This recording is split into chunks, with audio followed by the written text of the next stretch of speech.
इसके बारे में कोई पूछेगा तो क्या कहेंगे? देखो, बहुजीनी हमने पढ़ लिया कि बहुजीनी में हमने ये क्या देखा था कि अनेक जीन एक लक्षण को प्रदर्शित करते हैं। तो बहुप्रभाविता में क्या होगा? बहुप्रभाविता में होगा कि एक जीन कई लक्षण को आप नियंत्रित करेगा। इसका उल्टा बहुप्रभाविता, बहु का मतलब होता है बहुत अधिक लक्षणों को एक जीन के द्वारा माने नियंत्रित किया जाता है। बहुत अधिक लक्षण। देखो, जब भी आपसे पूछे तो आप इसको तुरंत करेंगे, ठीक है? बहुजीनी जान गए।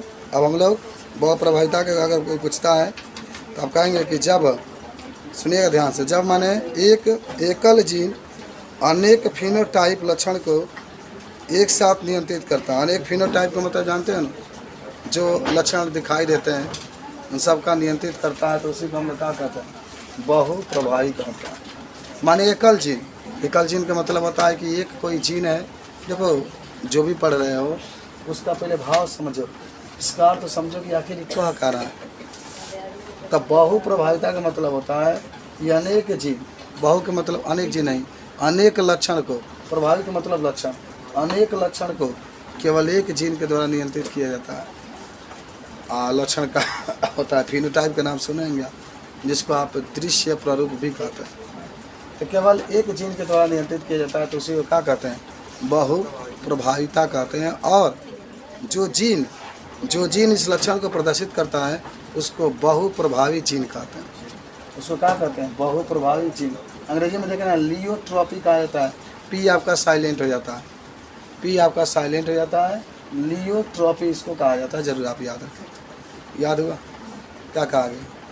कि अनेक लक्षण।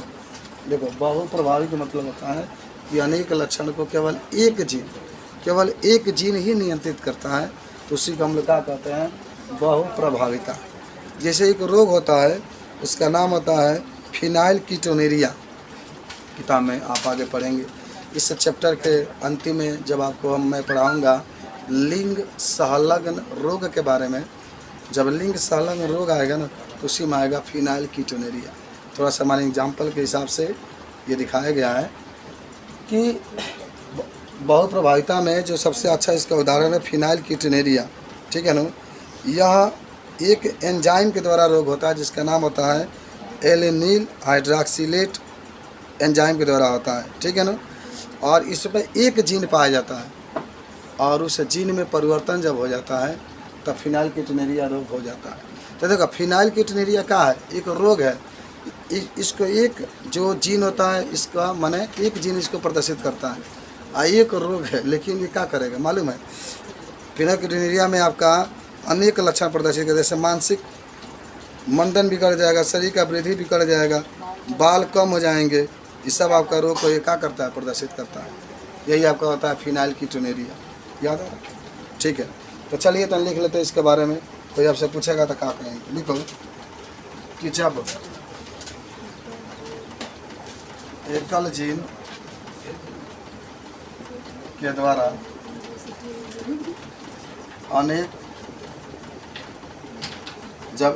के द्वारा अनेक फिनोटाइप को या दृश्य प्रारूप, फिनोटाइप ऐसे को हम लोग कहते हैं दृश्य प्रारूप को एक साथ प्रकट किया जाता है, एक साथ प्रकट किया जाता है, तो उसे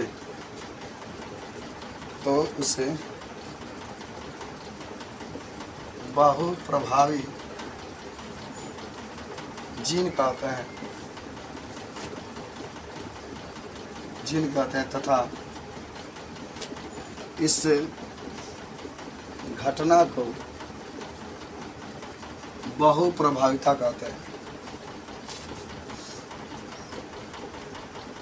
बहुप्रभाविता कहते हैं। उदाहरण आ जाओ।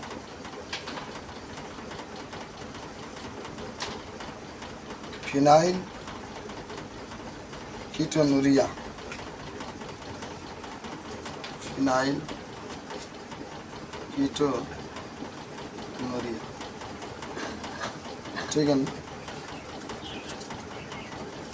यह एक बारे में पहले इसको समझ लेते हैं, अब लिखा देते हैं कि आखिर कोई पूछे आपसे कि जो फिनाइल, नहीं छूट गया, फिनाइल कीटोनूरिया एक प्रकार का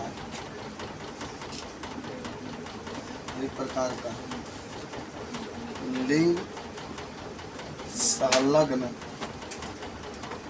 रोग होता है।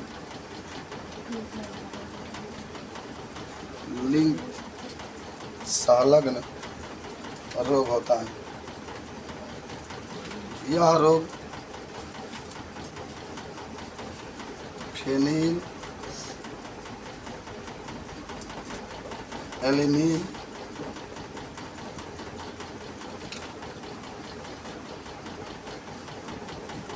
हाइड्रॉक्सिलेज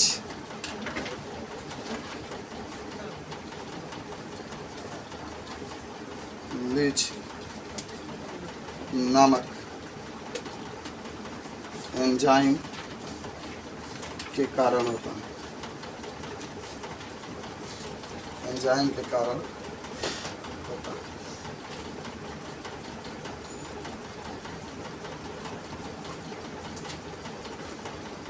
तथा जीन में उत्परिवर्तन के कारण यह रोग होता है। जब ये रोग होता है ना, तब कई लक्षण एक साथ प्रदर्शित करता है। ठीक है ना। यह रोग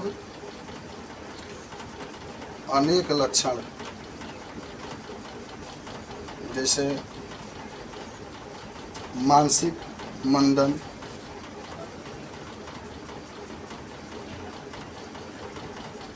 क्षमा कर दो, बालों का कम होना,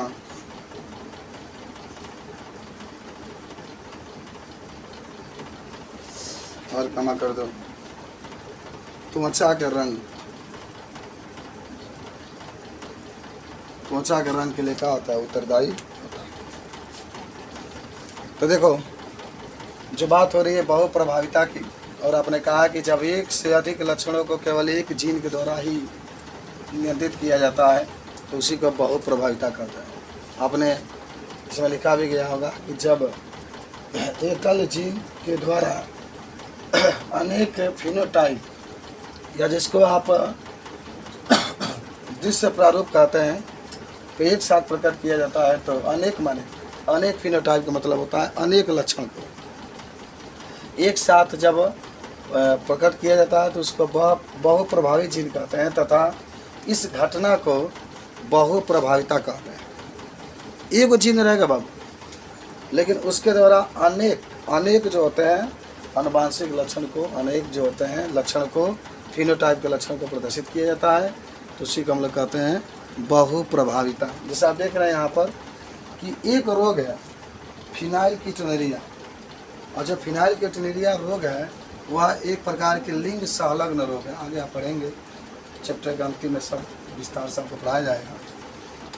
ये एक प्रकार का लिंग संलग्न रोग होता है, और यह रोग देखो एक एंजाइम होता है जिसका नाम भी लिखा गया है फेनिल एलिनिल हाइड्रॉक्सिलेज नामक एंजाइम से के कारण होता है, तथा जीन में उत्परिवर्तन के कारण यह रोग होता है।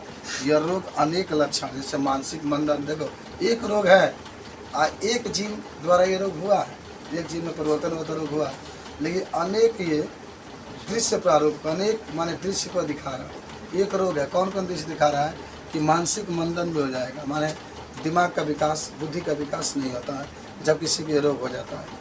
जब फिनाइल कीटोनूरिया किसी को हो जाता है तो मानसिक मंदन यानी मस्तिष्क का विकास नहीं हो पाता है। बालों का कम होना, बाल भी बहुत कम, जन्म के समय ही बहुत कम होते हैं सब। जब इसका फिनाइल कीटोनूरिया हो जाता है तो त्वचा का रंग भी परिवर्तन हो जाते हैं, कभी किसी का सफ़ेद हो जाता है, किसी का गहरा हो जाता है। तो ये जितने चीज़ें आप देख रहे हैं सब ये बहु प्रभाविता के अंतर्गत आपके आते हैं। एक जीन होता है, ठीक है ना, लेकिन इसमें एक शब्द आया बाबू, वो तो परिवर्तन, ठीक है ना, वो तो परिवर्तन के बारे में अभी आपको हम इसके बारे में बता रहे हैं। इसी को हम लोग कहते हैं का फिनाइलकीटोनुरिया।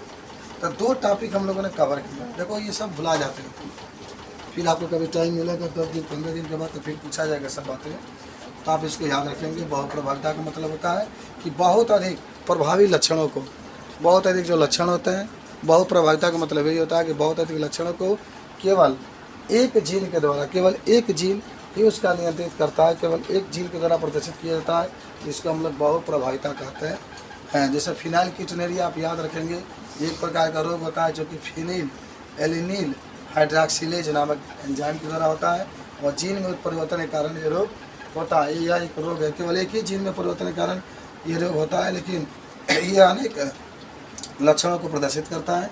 मानसिक मंदन देख रहे हैं, बालों को कम होना देख रहे हैं, त्वचा का रंग भी आप क्या कर देख रहे हैं, इसके बारे में आप क्या कर सकते हैं, बता सकते हैं। तो आज बहुत प्रभाविता के भी हम लोग जाने गए, ठीक है। इसके बारे में आपसे कोई पूछे तो तुरंत आप इसको बता सकते हैं, ठीक है। कि आप देखेंगे कि इस रोग, जो रोग आप देख रहे हैं फिनाइलकीटोनुरिया रोग जो देख रहे हैं, इसका जो खोज करने वाले हैं, इसका मन नाम है, वैज्ञानिक नाम है सर आर्चिबाल्ड गैरेड। आर्चिबाल्ड गैरेड नामक वैज्ञानिक ने सर्वप्रथम इसका खोज किया था, ठीक है ना। अच्छा, ये रोग उन बच्चों में पाया जाता है जिसकी IQ का मतलब होता है जो बुद्धि जिसकी 20 से कम होती है। जिसकी बुद्धि अगर 20 से कम है तो समझो कि उन बच्चा में ये फिनाइलकीटोनुरिया रोग हो सकता है। कोई जरूरी नहीं कि होगा ही, हो सकता है। जिसकी IQ का मतलब जानते हो कि मस्तिष्क कितना उसका बुद्धि जो होता है, बुद्धि लब्धि जिसको कहते हैं हम लोग, अगर 20 से कम है तो ये रोग होता है। लगभग ये आपको बता देते हैं कि अभी जब मैंने इसकी जानकारी ली गई थी 2011 में, तो उस समय भारत में 18,000 बच्चों में, 18,000 लड़कों में फिनाइलकीटोनुरिया रोग देखा गया था, जिसकी IQ जो थी लगभग 20 से कम थी, ठीक है। तो 2 बातें जरूर आप याद रखेंगे, थोड़ा सा नोट करा देते हैं कि आप याद रखिएगा। पहला लिखेंगे फर्स्ट,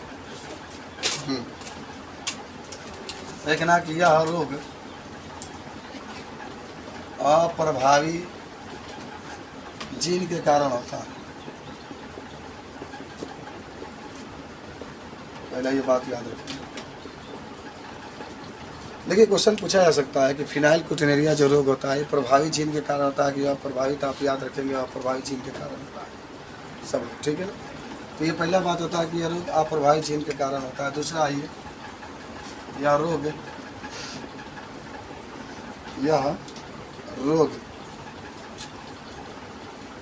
ठीक है ना, उन बच्चों में पाया जाता है, जिनका IQ, दिमाग का विकास, जिनका IQ 20 से कम होता है। जिनका IQ का होता है 20 से, उन बच्चों में पाया जाता है जिनका IQ का होता है 20 से कम होता है। जब ये बात करेगा तो बता सकते हैं। अच्छा, तीसरा पॉइंट आप जरूर याद कर लीजिएगा कि फिनाइलकीटोनुरिया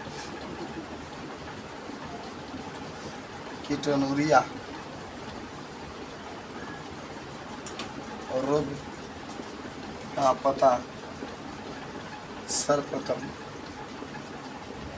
सर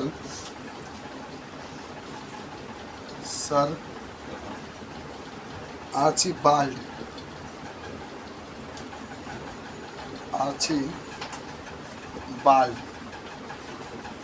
गैरेड नामक वैज्ञानिक ने किया था,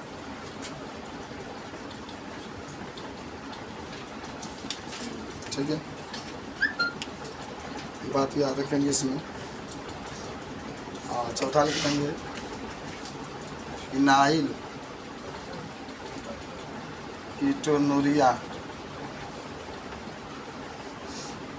का संक्षिप्त रूप PKU होता है, PKU होता है। ठीक है, दांत भी इसके कारण प्रभावी होते हैं। थोड़ा सा इसमें 5वां पॉइंट बना लेंगे, इस रोग के कारण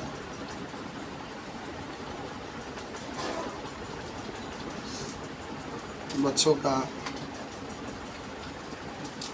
इनेमल भी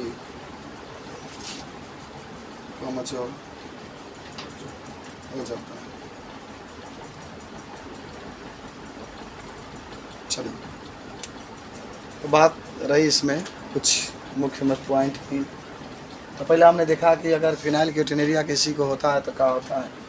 तो यह रोग अप्रभावी जीन के कारण होता है, पहला बता सकते हैं। यह रोग उन बच्चों में पाया जाता है जिनका IQ 20 से कम होता है। यह भी पता किया गया कि यह रोग उन बच्चों में पाया जाता है जिनका IQ क्या होता है, 20 से कम होता है। ठीक है, अच्छा, फिनाइल कीटोनुरिया रोग का पता सर्वप्रथम एक बात जरूर याद रखेंगे, सर आर्चीबाल्ड गैरेड नामक वैज्ञानिक ने किया था। यह भी आप बता सकते हैं। 4 नंबर कह सकते हैं, फिनाइल कीटोनुरिया का संक्षिप्त रूप PQ होता है, जिसको फिनाइल कीटोनुरिया या यूरिया कहा जाता है। कीटोनुरिया इसी में जोड़ दिया जाता है। और 5 नंबर, इस रोग के कारण बच्चों का इनेमल, जो कि दांत होता है ना, बच्चों के इनेमल का भी मन कमज़ोर हो जाता है। फिर कुछ मुख्य बात रहा फिनाइल कीटोनुरिया के बारे में, अगर आपसे कोई पूछे। हालांकि आगे आपको पढ़ना है इसको, जब आप आगे जब पढ़ेंगे, जब लिंग्स अलग रोग की बात होगी तो उस समय इसकी बातें हम लोग करेंगे, विस्तार से करेंगे। लेकिन फिर भी कुछ आपको इसमें परिचय हम दे देते हैं कि उस समय जब आप जाएंगे तो उसको बताने में आपको जब समझाया जाएगा तो ज़्यादा दिक्कत नहीं। ये होती है आपके फिनाइल कीटोनुरिया के बारे में। जब भी आपसे बात पूछे कोई, इस चीज़ को आप क्या कर सकते हैं। चलिए आगे बढ़ते हैं हम लोग, और एक हेडिंग अब लगा लीजिए। देखिए, अभी आपका एक नया शब्द आया था, उत्तर परिवर्तन। हालांकि बाद में आपको मिलेगा विस्तार से, ये आपको संक्षिप्त परिचय दे देते हैं कि आपके उत्तर परिवर्तन होता है। हेडिंग में म्यूटेशन अंग्रेजी में कहते हैं इसकी, उत्तर परिवर्तन।